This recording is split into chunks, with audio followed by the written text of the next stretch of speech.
ईसा की 8वीं सदी की बात है। भारतवर्ष में एक मान्यखेट नाम का नगर था। उसके राजा थे शुभतुंग और उनके मंत्री का नाम था पुरुषोत्तम। पुरुषोत्तम की पद्मावती नाम की पत्नी थी। उनके 2 पुत्र थे। एक का नाम था अकलंक और दूसरा था निकलंक। वे दोनों भाई बड़े बुद्धिमान और गुणी थे। एक दिन की बात है कि अष्टान्हिका पर्व की अष्टमी के दिन पुरुषोत्तम और उसकी पत्नी बड़ी विभूति के साथ चित्रगुप्त मुनिराज की वंदना करने के लिए गए। साथ में दोनों पुत्र भी थे। मुनिराज की वंदना कर पुरुषोत्तम और पद्मावती ने 8 दिन के लिए ब्रह्मचर्य लिया और साथ ही मजे मजे में अपने दोनों पुत्रों को भी उन्होंने ब्रह्मचर्य दे दिया। कुछ दिनों के बाद पुरुषोत्तम ने अपने पुत्रों के विवाह की आयोजना की। यह देख दोनों भाइयों ने मिलकर पिता से कहा, पिताजी, इतना भारी आयोजन, इतना परिश्रम आप किस लिए कर रहे हैं? अपने पुत्रों की भोली बात सुनकर पुरुषोत्तम ने कहा, यह सब आयोजन आप दोनों के विवाह के लिए है। पिता का उत्तर सुनकर दोनों भाइयों ने फिर से कहा, पिताजी, अब हमारा विवाह कैसा? आपने तो हमें ब्रह्मचर्य दे दिया था ना? पिता ने कहा, नहीं, वह तो केवल विनोद से ही दिया गया था। उन बुद्धिमान भाइयों ने कहा, पिताजी, धर्म और व्रत में विनोद कैसा? यह हमारे समझ में नहीं आया। अच्छा, आपने विनोद ही से दिया सही, तो अब उसका पालन करने में हमें लज्जा कैसी? पुरुषोत्तम ने फिर कहा, अस्तु, जैसा तुम कहते हो वही सही, पर तब तो केवल 8 ही दिन के लिए ब्रह्मचर्य दिया था ना? तो दोनों भाइयों ने कहा, पिताजी, हमें 8 दिन के लिए ब्रह्मचर्य दिया गया था, इसका न तो आपने हमसे खुलासा कहा था और न ही आचार्य महाराज ने। तब हम कैसे समझे कि वह व्रत 8 दिन ही के लिए था? इसलिए हम तो अब उसका आजन्म पालन करेंगे। ऐसी ही हमारी दृढ़ प्रतिज्ञा है। अब पुरुषोत्तम के आगे भी कोई पर्याय नहीं था। उसने दीक्षा लेने की अनुमति दोनों को दी। दोनों भाइयों ने आचार्य महाराज से दीक्षा ली और अपना चित्त शास्त्राभ्यास की ओर लगाया। थोड़े ही दिनों में ये अच्छे विद्वान बन गए। इस समय में भारतवर्ष में बौद्ध धर्म का बहुत जोर था, इसलिए इन्हें उसके तत्व जानने की इच्छा हुई। उस समय मान्यखेट में ऐसा कोई बौद्ध विद्वान नहीं था जिससे ये बौद्ध धर्म का अभ्यास करते। इसलिए ये दोनों भाई एक अज्ञ विद्यार्थी का वेश बनाकर महाबोधि नामक स्थान में बौद्ध धर्माचार्य के पास गए। बौद्धाचार्य ने इनकी अच्छी तरह से परीक्षा की। उन्हें विश्वास हो गया कि ये दोनों छली नहीं हैं और वे बौद्धाचार्य इन दोनों को भी अपने शिष्यों के साथ पढ़ाने लगे। ये दोनों भी अंतरंग में पक्के जिनधर्मी थे, लेकिन बाहर से बौद्ध वेश अपनाकर बौद्ध शास्त्र सीखने लगे। निरंतर बौद्ध धर्म सुनते रहने से अकलंक देव की बुद्धि और ही विलक्षण हो गई। उन्हें एक ही बार सुनने से कठिन बात याद हो जाती थी और निकलंक को 2 बार सुनने से। इस प्रकार वहां रहते हुए दोनों भाइयों का बहुत समय बीत गया। एक दिन की बात है, बौद्ध गुरु अपने शिष्यों को कुछ पढ़ा रहे थे। उस समय प्रकरण था जैन धर्म के सप्तभंगी सिद्धांत का। वहां कोई ऐसा अशुद्ध पाठ आ गया कि बौद्ध गुरु की समझ में ही नहीं आया। तब वे अपने व्याख्यान को वहीं समाप्त कर कुछ समय के लिए बाहर चले गए।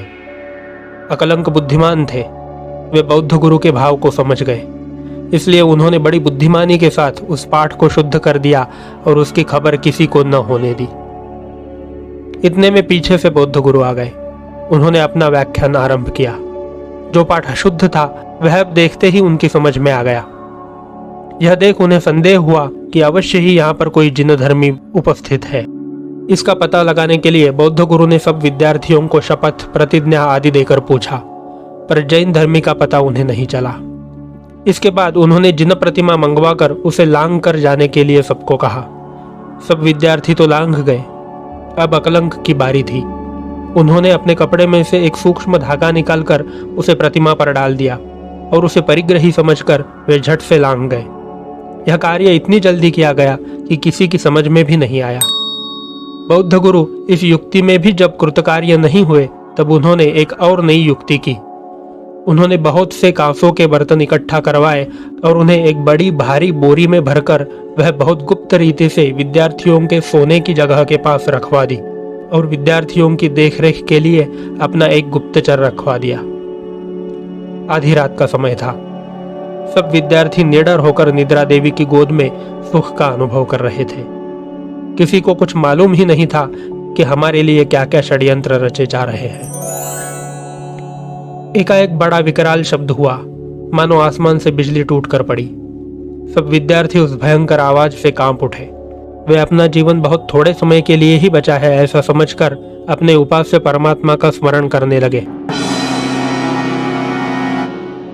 अकलंक और निकलंक भी पंच नमस्कार मंत्र का ध्यान करने लग गए।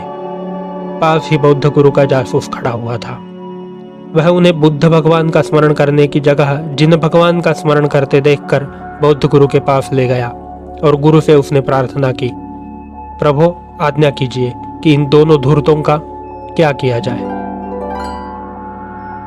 गुरु की आज्ञा से दोनों को एक कोठड़ी में रखा गया, लेकिन थोड़ी रात होने पर दोनों उस कोठड़ी से भाग गए। इधर जब आधी रात बीत चुकी तब बौद्ध गुरु ने आज्ञा दी और उन भाइयों को मारने का समय आ गया। उन्हें पकड़ने के लिए नौकर लोग दौड़ गए, लेकिन कैद खाने में दोनों का पता ही नहीं था। तब वे लोग घोड़े आदि लेकर उनके पीछे दौड़ पड़े। दोनों भाई अकलंक और निकलंक जंगल में से जा रहे थे। जाते जाते पीछे मुड़ मुड़ कर भी देख रहे थे। अचानक से उनको घोड़े के टापों की आवाज आने लगी। तब छोटे भाई निकलंक ने अकलंक को कहा, भैया जिन शासन को आपकी बहुत जरूरत है, आप यहीं पर कहीं छुप जाइए, मैं यहाँ से आगे जाता हूँ। ये लोग मुझे पकड़ भी लेंगे तो कोई बात नहीं, जिन शासन के लिए मेरी मृत्यु भी हो जाए तो भी दुख की कोई बात नहीं, मुझे स्वर्ग प्राप्ति ही होगी। लेकिन यहाँ पर आपकी जरूरत ज्यादा है। आप जैसे बुद्धिमान व्यक्ति के जिंदा रहने से जैन धर्म का खूब प्रकाश होगा। वह सरोवर है, उसमें बहुत से कमल हैं। आप जल्दी जाइए और तालाब में उतरकर कमलों में अपने को छुपा लीजिए। जाइए, जल्दी करिए, देरी का काम नहीं है, शत्रु पास पहुंचे आ रहे हैं। अकलंक की आंखों से आंसुओं की धार बहने लगी। उनका गला भ्रातृ प्रेम से भर आया। वे भाई से एक अक्षर भी न कह पाए कि निकलंक वहां से भाग खड़ा हुआ। कोई भी पर्याय अकलंक के सामने नहीं था। पवित्र जिन शासन की रक्षा के लिए उन्हें सरोवर में जाकर छुपना पड़ा। निकलंक वहां से भाग गए, लेकिन थोड़ी ही देर में पीछे से आने वाली सेना ने उनको पकड़ लिया और उनको मार दिया गया। जब यह धूमधाम शांत हो गई तब अकलंक अपने छुपे हुए स्थान से बाहर आए और आगे निकले। उधर शत्रु अपना काम कर वापस लौटे और इधर अकलंक अपने को निर्विघ्न समझकर सरोवर से बाहर निकले और आगे बढ़े। वहां से चलते चलते वे कुछ दिनों बाद कलिंग देश में रत्न संचयपुर नामक शहर में पहुंचे। इसके आगे क्या हो गया, यह जानने के लिए आपको हमारी अगली वीडियो का इंतजार करना पड़ेगा।